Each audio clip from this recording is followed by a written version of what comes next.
श्रीमद् भगवद गीता यथारूप परम गुह्य ज्ञान, श्लोक संख्या 11। अवजानन्ति मां मूढा मानुषीं तनुमाश्रितं परम भावमजानन्तो मम भूत महेश्वरम। क्या कह रहे हैं भगवान कि जब मैं मनुष्य रूप में अवतरित होता हूँ तो मूर्ख मेरा उपहास करते हैं। वे मुझ परमेश्वर के दिव्य स्वभाव को नहीं जानते। कल हमने सुना था कि भगवान कह रहे थे कि भौतिक प्रकृति मेरी शक्तियों में से एक है और मेरी अध्यक्षता में कार्य करती है, जिससे सारे चर और अचर प्राणी उत्पन्न होते हैं। इसके शासन में यह जगत बारंबार सृजित और विनष्ट होता रहता है। कल क्या कहा भगवान ने कि सारी सृष्टि सब कुछ ये क्या है, ये मेरी शक्ति, ये भौतिक जगत भौतिक प्रकृति मेरी शक्तियों में से एक है। और यहाँ कह रहे हैं कि जब मैं अवतरित होता हूँ मनुष्य के रूप में तो जो मूर्ख हैं वे मेरा मुझ परमेश्वर का उपहास करते हैं। क्या हैं ऐसे लोग जो भगवान का उपहास करते हैं? हम में से कभी किसी के संपर्क में आए हैं ऐसे लोग जो उपहास करते हैं भगवान का?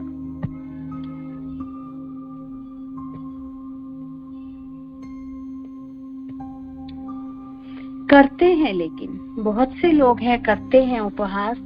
एक नॉर्मल सा ये है, बहुत सुना है, जो नॉर्मली जो समझना नहीं चाहते, एक तरह से बिगड़े हुए होते हैं, वही उपहास करते हैं। ये कह देते हैं कि कृष्ण करे तो लीला, हम करें तो करेक्टर ढीला। वो ये शब्द कहते हैं। जो भगवान करते हैं तो वो लीला उनके भक्त कहते हैं। तो ऐसे मूर्ख लोग ऐसा करते क्यों हैं? क्यों कहते हैं इतनी ऐसी बात? वो इसलिए कहते हैं क्योंकि वो जानते ही नहीं उनके बारे में। वो उनके बारे में नहीं जानते। तो हम तात्पर्य देखते हैं शील प्रभुपाद के द्वारा। शील प्रभुपाद की जय। शील प्रभुपाद क्या कह रहे हैं कि पहले इस अध्याय में उन्होंने हमें बताया है कि भगवान सामान्य व्यक्ति नहीं है, जैसे हमने कल के श्लोक में भी पढ़ा। भगवान सारे विराट जगत का सृजन पालन और संहार करते हैं। कोई मनुष्य इतना कार्य कैसे कर सकता है? सृजन पालन और संहार मनुष्य कैसे कर सकता है? असंभव है। फिर भी जो मूर्ख लोग हैं वे कहते हैं कि कृष्ण को क्या मानते हैं? वो एक शक्तिशाली पुरुष मानते हैं, बस, और कुछ नहीं। आदि परम पुरुष मानते हैं। जबकि ब्रह्म संहिता में ब्रह्मा जी ने भी कहा है, ईश्वरः परमः कृष्णः सच्चिदानंद विग्रह अनादिरादिरे गोविंदा सर्वे कारण कारणम। जबकि ब्रह्म संहिता में ब्रह्मा जी स्वयं कह रहे हैं कि ईश्वर श्री कृष्ण परम नियंता है और उनसे बढ़कर कोई नहीं है। एक्चुअली इस भौतिक जगत में क्या है, सब नियंता दिखाई देते हैं। कोई भी किसी भी ऑफिस में या कहीं भी प्रबंधकारी हैं या जो भी हैं, सब अपने आप में नियंता दिखाई देते हैं। मंत्रियां, जो मंत्री हैं वो नियंता दिखाई देते हैं। और जो, लेकिन सबसे बड़ी बात क्या है, या कोई भी हम ऑफिस लें, फैक्ट्री लें, उसमें क्या है, उसमें भी सब नियंता दिखाई देंगे कि जैसे वो कहते हैं कि जैसे हम कर रहे हैं।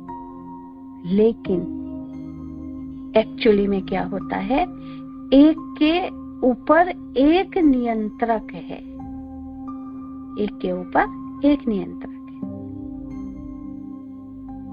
जो मंत्री हैं उनके ऊपर प्रधानमंत्री हैं, प्रधानमंत्री के ऊपर राष्ट्रपति हैं। इस तरह से एक के ऊपर एक नियंत्रक है, एक दूसरे के ऊपर वे नियंत्रित हो रहे हैं सब लोग। लेकिन ब्रह्म संहिता में ब्रह्मा जी कहते हैं कि भगवान श्री कृष्ण परम नियंता है, उनके ऊपर कोई नहीं है, उनके ऊपर कोई नहीं है।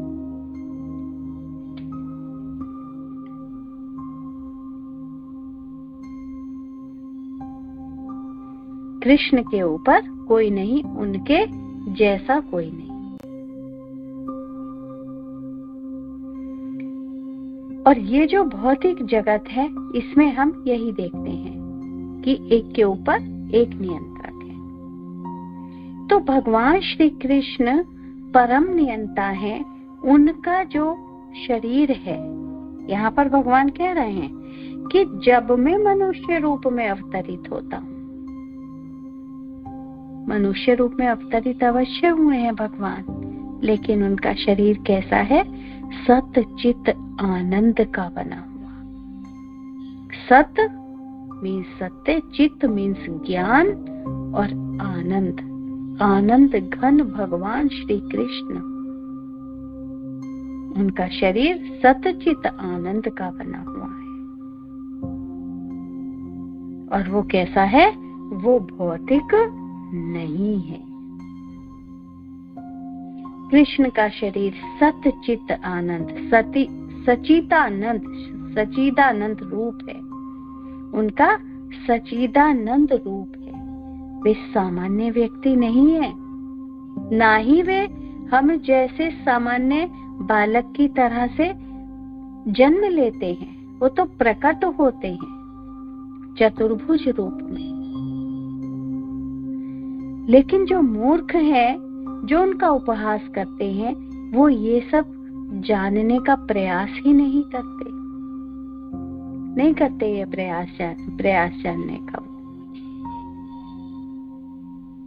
जब वो चतुर्भुज रूप में प्रकट होते हैं और माता उनसे कहती हैं कि आप दोभुज रूप में आ जाओ, हम कैसे समझेंगे कि ये मेरा बालक है? तब वो उनके कहने से अपना रूप परिवर्तित करते हैं और दो भुज में आते हैं। लेकिन वो लोग जो मूर्ख लोग हैं, वो ये न तो जानते हैं और न जानना चाहते हैं। वो जानना भी नहीं चाहते, इसीलिए तो वो मूर्ख हैं। तभी तो वो कहते हैं कि कृष्ण तो हमारे जैसे ही हैं। लोग मूर्ख हैं, वो ये समझते ही नहीं है, इसीलिए वो कहते हैं कि भगवान का उपहास करते हैं। बहुत सारे टीकाकार हुए हैं भगवत गीता के, जो बस केवल ये कहते हैं कि कृष्ण को सामान्य पुरुष मानकर संबोधित करते हैं और उनका उपहास करते हैं साधारण व्यक्ति की तरह। बहुत सारी श्रीमद् भगवत गीता की बहुत सारी टीकाएं हैं, हम देखते हैं बहुत सारी टीकाएं हैं, लेकिन किसी को भी पढ़ के भक्त नहीं बनते। केवल यही है जिसको पढ़कर भक्त बनते हैं, जिसको पढ़कर भक्त बनते हैं। देश विदेश में शील प्रभुपाद की इस भगवत गीता को पढ़कर लोग भक्त बनते हैं। क्यों? क्योंकि ये जो है ये एज इट इज है, भगवान की वाणी, भगवान के मुख से निकली हुई। एक एक शब्द, एक एक श्लोक इसमें वो है जो भगवान के मुख से निकला हुआ है। कोई उसमें मिलावट नहीं है, कोई भी उसमें कुछ भी उसमें ऐसा नहीं है जो हम कहें कि नहीं ये नहीं है। तो ये जो मूर्ख लोग हैं, ये भगवान श्री कृष्ण के जो गुह्य कर्म हैं, जो वो गुह्य कार्य करते हैं, उनको ये जानते ही नहीं है, उनसे ये अपरिचित हैं।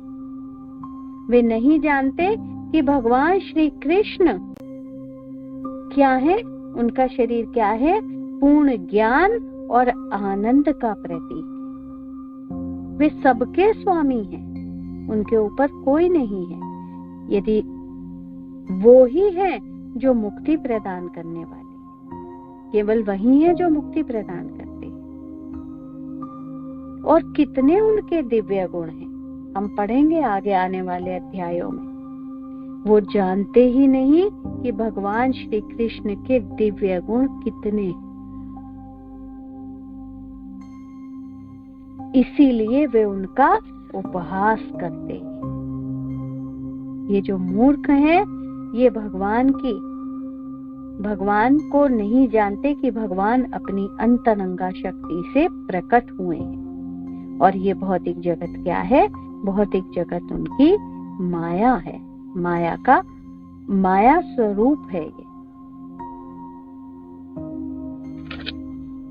भौतिक शक्ति इतनी प्रबल है, माया इतनी प्रबल है कि वो भी उनके वश में रहती है, उनके शरणागत रहती है। और क्या है? जो भगवान श्री कृष्ण के शरणागत हो जाते हैं, जिन्होंने उनके चरण कमलों की शरण ग्रहण कर ली है, जो ये जान गए हैं कि भगवान श्री कृष्ण ही सृजन, पालन और संहार करता है, वो भी इस माया के अटैक से निकल जाते हैं, क्योंकि वो जान गए हैं। लेकिन फिर भी जो मूर्ख है वो समझते नहीं है और ना ही समझने का प्रयास करते कि इस ब्रह्मांड का नियंता कौन है।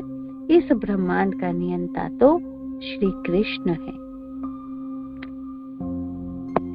और हमारे ऊपर कृपा करके उन्होंने हमें अपने जैसा रूप दिया है। दो हाथ, दो पैर, उनके योग महेश्वर रूप को अचिंत्य दिव्य शक्ति स्वरूप कहा जाता है। जो शुद्ध भक्त हैं वे स्वीकार करते हैं कि कृष्ण ही भगवान है और पूर्णतः उनकी शरण में हमें जाना चाहिए। कृष्ण भावनामृत में रहकर कृष्ण की भक्ति में अपने को हमें लगाना चाहिए। कृष्ण भक्ति में रहकर। श्रीमद् भागवतम में शौनक आदि जो मुनि हैं, वो सूत गोस्वामी से भगवान श्री कृष्ण के कार्यकलापों के विषय में पूछ रहे हैं। क्या पूछते हैं? जब पूछते हैं तो वो कहते हैं, क्या कहते हैं? कृतवान किल कर्माणि सह रामेण केशवः अतिमत्योनि भगवान गुण कपट मानुषः। भगवान श्री कृष्ण ने बलराम के साथ साथ मनुष्य की भांति क्रीड़ा की है और इस तरह प्रच्छन्न रूप में उन्होंने अनेक अति मानवीय कार्य किए। उन्होंने ऐसे कार्य किए हैं जो एक मनुष्य नहीं कर सकता है, और हम सब जानते हैं कि उन्होंने ऐसे कौन से कार्य किए हैं जो एक मनुष्य नहीं कर सकता है। सबसे पहला तो मेरे उसमें सबसे पहले क्या आया? उन्होंने श्री गोवर्धन पर्वत को अपनी छोटी उंगली पर उन्होंने उठा दिया। सबसे पहले मेरे दिमाग में ये आया। फिर आया मेरे दिमाग में उन्होंने 6 दिन के पूतना का वध कर दिया। जो कालकूट विष लगा कर आई थी, उस पूतना के उन्होंने प्राण चूस लिए।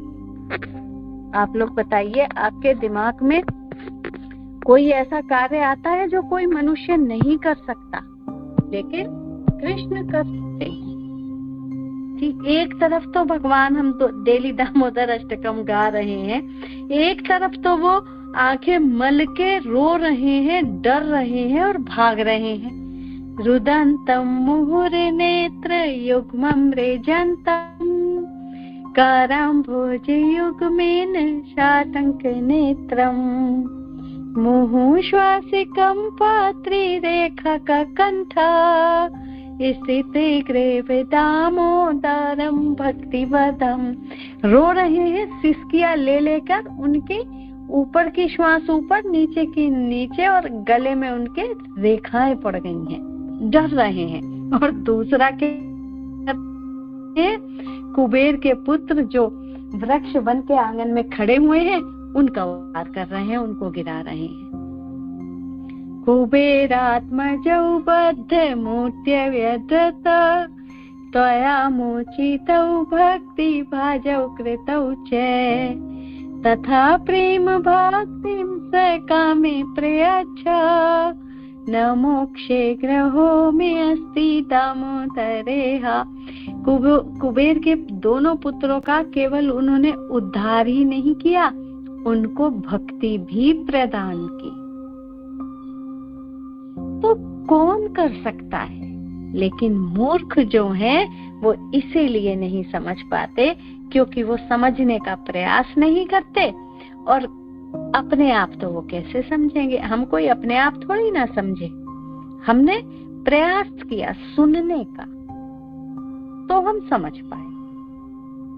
अगर हम भी प्रयास ना करते सुनने का तो हम भी कहां से जानते? नहीं जानते। बहुत पहले ही अगर हम अपना ही मैं देखूं तो हमारे मंदिर में ही बहुत सारे सब कुछ थे, बस कृष्ण ही नहीं थे। सब कुछ थे लेकिन जो भगवान है वही मिसिंग थे। तो हमने सुनने का प्रयास किया, या फिर यूं कहें कि हमारे ऊपर उनकी अहतु की कृपा हो गई। लायक तो थे नहीं पर उन्होंने अहतु की कृपा कर दी और गुरुदेव मिलवा दिए। और फिर गुरु की कृपा से उनको हम समझने का प्रयास कर रहे हैं कि वो नॉर्मल बालक की तरह नहीं है, वो सतचित आनंद के बने हुए हैं, वो सतचित आनंद के बने हुए हैं। गुरुदेव की कृपा से हम समझने का प्रयास कर रहे हैं क्योंकि हम सुनना चाहते हैं। अगर हम सुनना नहीं चाहते तो कौन सुनाता हमें? ऐसा होता है, हम सबके साथ होता होगा, कोई कुछ बोल भी रहा है लेकिन हम वही हैं, हम नहीं चाह रहे उसको सुनना तो सुनेंगे नहीं। एक शब्द भी हमारे कान में नहीं पड़ेगा, पड़ा तो ऐसे निकल जाएगा जैसे पड़ा ही नहीं, क्योंकि हम सुनना नहीं चाह रहे हैं। जब हम सुनना चाहते हैं तभी सुनते हैं,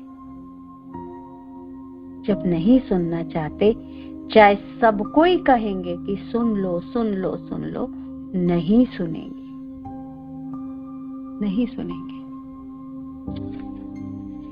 तो हम सब समझने का प्रयास कर रहे हैं कि कृष्ण एक सामान्य व्यक्ति नहीं है। लग रहा है पर वो है नहीं।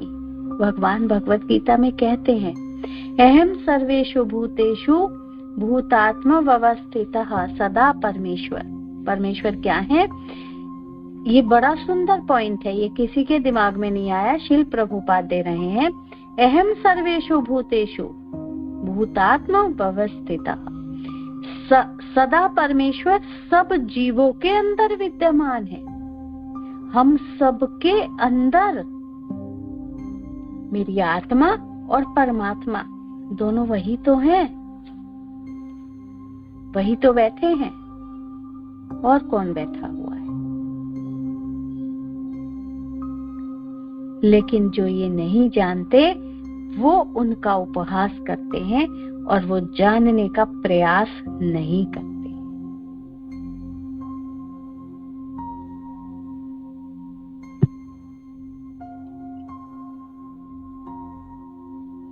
लेकिन हम पर कृपा हुई है कि हम जानने का प्रयास भी करते हैं और जानने का प्रयास रेगुलर करते हैं और श्रवण करते हैं। जो भगवान कह रहे हैं उसको सुनने का प्रयास करते हैं।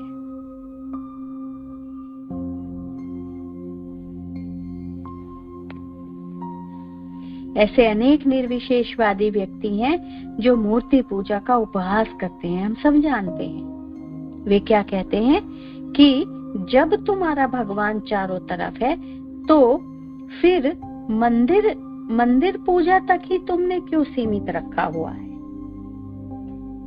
कि मंदिर में जाओ और पूजा करो। जब सर्वत्र ईश्वर है तो मंदिर में, अब इसका उत्तर हम क्या करेंगे, जब चारों तरफ है तो मंदिर में अर्चा विग्रह में क्यों नहीं होंगे? अर्चा विग्रह में भी होंगे। और श्रील प्रभुपाद क्या कहते हैं कि हाँ, कृष्ण सर्वत्र हैं, मुझे आवश्यकता नहीं है मंदिरों की। मैं चाहूं तो मैं भरे जंगल में या कहीं भी बैठकर उनको पालूंगा, लेकिन जो कलयुग के जीव होंगे वे नहीं पाएंगे उनको ऐसे, क्योंकि वे उनको सुनना ही नहीं चाहेंगे। जब हम मंदिर बनाएंगे, मंदिर में एक पूरा एक औरा होगा और मंदिर क्या होगा, कृष्ण भावना से परिपूर्ण होगा। जैसे पुस्तकालय में तरह तरह की पुस्तकें मिल जाएंगी, तरह तरह की, भोजनालय में तरह तरह के भोजन मिल जाएंगे, ऐसे ही भगवान एस्कॉन में कृष्ण भावना भावित संघ में कृष्ण से संबंधित हमें सारी जानकारी मिल जाएगी। इसीलिए मंदिर बनाने आवश्यक है। जो नॉर्मल व्यक्ति है कौन जानेगा, लेकिन हाँ, जब वो मंदिर में जाएगा, प्रसाद पाएगा, तो वो समझेगा कि अच्छा ये है कृष्ण भगवान है, वे सर्वव्यापी हैं। ये ब्रह्म संहिता कहती है भगवान अपने निजी गोलोक धाम में रहते हैं। और ये कौन कहता है? ये